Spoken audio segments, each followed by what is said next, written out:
Keep the jams live for the year 95. I got more in my tribe than these bees in the bee. I'll be back. Good morning, peoples. And that's what year we going back to. The year 95. 1995. 30 years ago, right? And why we going back there is because today we're going to be talking about a subject that a lot of people are uncomfortable with talking about. And that subject is rape. Yes, I said it, rape. Now, we're talking about this because I keep seeing people post it up or posting pictures with this weirdo in it. You feel what I'm saying? And make me feel some type of way, you know. I don't care if that's your family. I don't care if that's your brother. I don't care if that's your man. Nigga, you feel some type of way, come holler at me. Dead ass serious. So now, let me get into this story about Darryl Lee, right?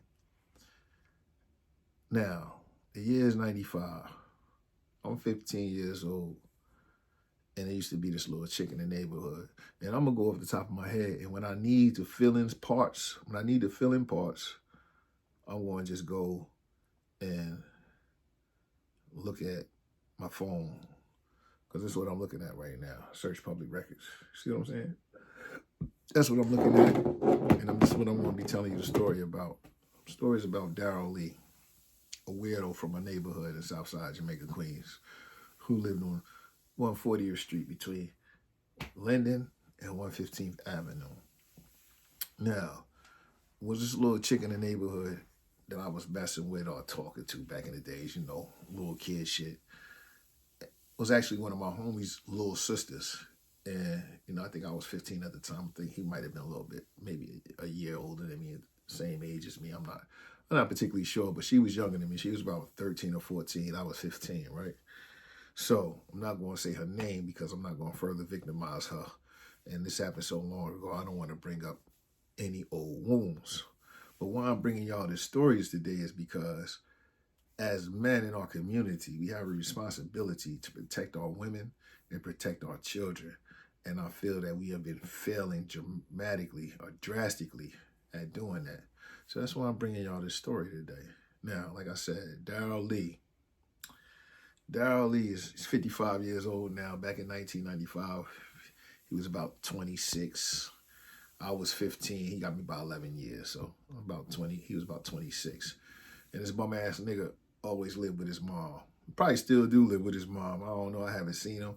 And I don't want to see him because he's one of them people that, you know, you'd be like, damn, I got to stay away from this boy because if I ever see this boy, I'm going to probably end up going to jail over this boy. So I make sure that I keep my distance far, far, far away from him. And like I said, I was scrolling through and I scrolling through Facebook or Instagram and somebody posted a picture with him and I was just like, disgusting. So before I get into the story, I want y'all to go to Dooney Soprano channel on YouTube, like, subscribe, and share because I'm trying to get somewhere and I need y'all help. So the more y'all like, the more y'all share, the more easy it is for me to get where I'm going. So I appreciate y'all, and I hope that y'all appreciate me. Now, anyway, let's get back into this weirdo Darryl Lee. Okay. So like I said, the young lady, she was 13 years old, and we liked each other, so we was trying to hook up. And, you know, I was living with my mom, of course. I was 15 years old.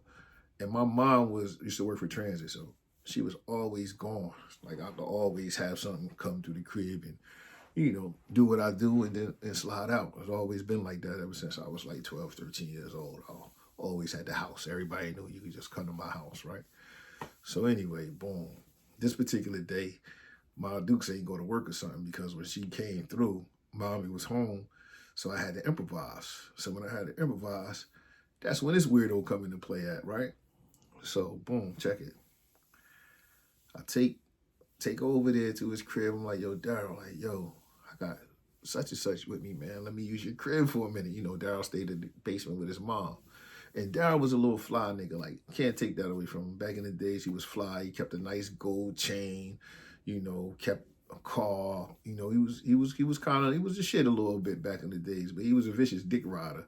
You know, he was part of Stay High crew, but he'd always try and suck the Lost Boys' dick. That's him on the basketball hoop of the Jeeps Lex Coupe Beamers in the Benz video. That's him on top of the basketball hoop waving the Lost Boys flag when he's supposed to be Stay High Crew. But it's another story about that too with this dickhead. But anyway, take the little chick over to the Darryl crib. So I'm like, yo, Darryl, let me knock her off in your crib real quick. So he like, hold up. His mom was home. So I'm like, listen, I'm going to take you in the crib through the front door. You go around the back, wait for me at the basement, right? So I'm like, all right, cool. Bet, right? So now I'm sitting, and it's wintertime. I remember it was cold. Might have been fall, but it was, I don't know, I don't remember if it was snow on the ground, but I know it was definitely cold outside, right? So I'm like, bet. I'm waiting for him at the back door now. I'm anxious. I'm ready to get some. You feel what I'm saying? You know how it is when you're a young boy about to get some. Even now to this day, when you about to get when a new piece come through, you know how we get, right? So anyway, I'm anxious. I'm waiting. So I'm sitting in the backyard. I'm pacing. I'm like, shit, the fuck taking this nigga so long? Been 10 minutes. You know what I'm saying? So boom, I decided to go around side of his house and look down in the basement to see what was going on. So when I look down in the basement, all I see is Darryl on top of her, pumping, he fucking her. So now, I'm hot. I'm talking about I'm flaming hot. Like my head done blew up. Because I'm like, damn, this nigga Darryl done took my bitch. Right? Because like I said, Darryl was a little fly nigga. So, what you call it? He could get the bitches. But like I said, he's 26, she's 13. That's nasty work. So anyway, I see them fucking, and now I'm mad, I'm flaming. So now I'm waiting for him to come out the crib. I'm hot. I'm ready to spaz on him, right? So when they come out the crib, she crying. Like she bawling, crying. She not bawling, but she crying. You feel what I'm saying? And she's very upset, and she gave me this look like, nigga, you set me up. And I'm like, pause. So like I said, she gave me this look like, nigga, you set me up. So I'm like, and I see Darryl, he got like a scratch on his face and on his neck. So I'm like, the fuck? And she gave me that look. And now mind you, me and her we was mad cool. And after that day, I never seen her again, right? And after that day, I never fuck with Darryl ever again. You feel what I'm saying? So, in hindsight, at the time, I ain't even put that shit together. I was like, I was just on the tip like, Darryl fucked my little bitch. But, as you get older and you start to realize, what happened and what could have happened, let's just say like, if she would have been like, oh, Charles took me to Darryl's house and then Darryl raped me. That's like Charles facilitated a rape. And that's what really bothered me, because like, imagine if she did do that and then, I had something to do with it, and now even though I didn't, but just imagine if it was spun that way, and now I gotta go to prison for a rape, and that would have been a rough prison bed. You know what I'm saying? That would have been a real rough prison bed. So now, getting back to this sexual deviant Darryl.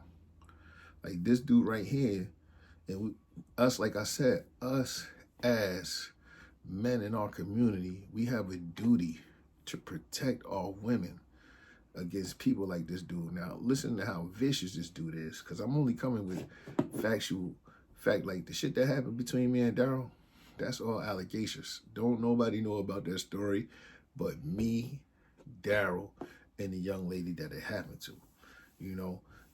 It's all allegations up until this point. It's my word against his word. So we're going to keep it like that. You know what I mean? But now we're going to have to get into some factual shit, right? So the factual shit is this. This boy has an incest, 3rd degree rape. So incest, you know what that means? Incest, that means that you're raping somebody in your family. In his particular case, it was his daughter. And the only reason why we was even able to find out that he was raping his daughter is because he took her to the abortion clinic to get the to get a abortion. He took his daughter to the abortion clinic to get an abortion, and his daughter was so uncomfortable that the people at the abortion clinic picked up on it and was like, damn, baby, what's going on? What's the matter? And this, that, and the third, and who's the baby's father? And she was like, him. They like, who? She's like, him. Who you here with your dad? You telling me your dad is the baby's father? Yes. Her dad was her baby's father. And it really bothers me when I see people posting this bull's picture. I don't give a fuck how long ago this shit was. This shit happened June 1st, 2006, when I was in prison. Like I told you, I haven't really seen Darryl since 1995. I moved out that neighborhood in 98, and I've been in Pennsylvania and Philadelphia ever since. So I really do not wish to see this dude. I haven't seen this dude in 30 years. And I feel like if I do see this dude, then I'm going to go back to prison. You understand? If I see him, I think I'm going to go back to prison. And like I said in the beginning of the video, I don't give a fuck if that's your brother, your cousin, your friend. If you got a problem with what I'm doing and what I'm saying, come see me. You got my number. You know who I am. You know where I am. And that's where I'm going to leave it at. Now, back to this fucking bitch-ass nigga, Darryl, right? So, the only niggas that I knew that was really moving, like, one of them is dead, Howie. Rest in peace to my man, Howie, who gave that boy like 200 stitches, ate his face all up. Because we, like, real niggas, we not going to sit there and watch women and children get abused. That's just not what real niggas do. That be you suckers that's scared to say something. And also shout out to my man Rodney Pete. Heard my man Rodney Pete chased him about the neighborhood also. Like, because only real niggas going to do real things. A lot of niggas be letting shit slide because that's your man. We can't let this thing slide like that. If anything, if that's your man, you supposed to be the one to handle that then, because you don't want that type of stuff on your jacket, man. So this is what I'm bringing today. I'm bringing awareness to rape because, like I said, has she gone to the police? And I wish she did go to the police, to tell you the truth, because if she had went to the police and told on this nigga, then that might have saved his daughter. But like I said, when we shut our mouths and we don't say nothing and we just, we act like we don't see it, turn our heads, that leads to more abuse and that leads to more bigger situations. So as a community and as leaders in our communities, we got to rid our communities of these deviant sexual predators. It's not cool at all. It's not cool at all. And if you don't feel comfortable outing a nigga, or what they say, ousting, I think it's called ousting or whatever. If you don't feel comfortable doing it, give me the information. I'll do it. I'll put that nigga right out there. For real. And that's what we have to do. We got to stop putting a Band-Aid over shit, letting shit slide. Nah. When you got motherfuckers like this, they only going to get worse. It's only going to get worse. So that's what I wanted to talk to you guys about today. Like I said, it wasn't a funny subject. It's a serious subject. And us as men have to protect our communities when it comes to these women and when it comes to these children. You understand what I'm saying? And that's that. Like I said, my name is Dooney Soprano. My phone number is 215-353-6875. If you know anybody that's under any kind of pressure where they getting sexually abused and mistreated, give me a call. I'll make sure that that person is getting taken care of personally. All right? And that's my message to y'all for today. I want y'all to go check me out on the Love and Life podcast tomorrow at 7 p.m. And let's just live. Let's just love. And let's just get better at life, man.